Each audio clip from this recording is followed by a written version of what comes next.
Beaucoup de personnes, lorsqu'ils sont touchés par un malheur, ils sont conscients qu'ils sont éprouvés.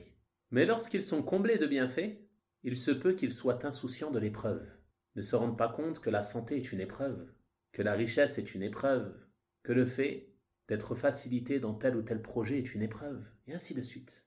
On a parfois tendance à croire que l'épreuve est seulement ce qui concerne les difficultés, comme la maladie, la pauvreté, et ainsi de suite.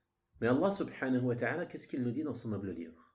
وَنَبْلُوكُمْ بِالشَّرِّ وَالْخَيْرِ فِتْنَةً. Et nous vous éprouvons par le mal et par le bien, à titre de tentation. C'est-à-dire que tous les bienfaits dont tu es comblé, ce sont également des épreuves. Donc, tu dois savoir comment réussir ces épreuves, comment réussir ces examens. Lors de la difficulté, on sait que pour réussir cette épreuve, il est nécessaire pour nous de faire preuve de patience, de ne pas s'indigner, de ne pas se révolter contre le décret d'Allah subhanahu wa ta'ala et ainsi de suite, comme on l'a mentionné dans le chapitre sur la patience.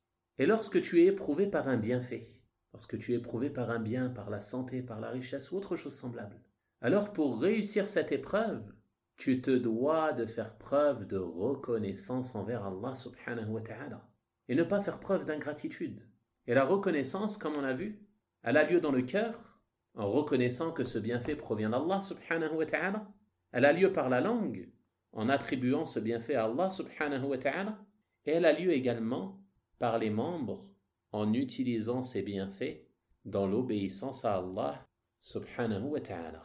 Telle est la manière de se comporter lorsque la personne est comblée de bienfaits, et ce, afin de réussir l'épreuve.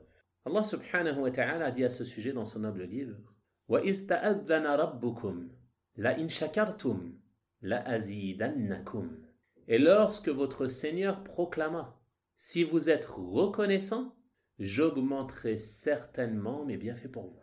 C'est-à-dire que si tu es reconnaissant envers Allah subhanahu wa ta'ala pour les bienfaits qu'il t'accorde, alors Allah subhanahu wa ta'ala va t'ajouter de ses bienfaits et va les augmenter pour toi. Ensuite il dit وَلَئِنْ كَفَرْتُمْ إِنَّ عَذَابِي لَشَدِيدٌ. Mais si vous êtes ingrat, si vous reniez ces bienfaits, mon châtiment sera terrible.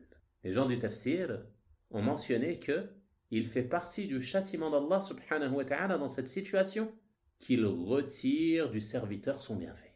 Il le prive de ce bienfait pour lequel il a été ingrat envers Allah subhanahu wa ta'ala.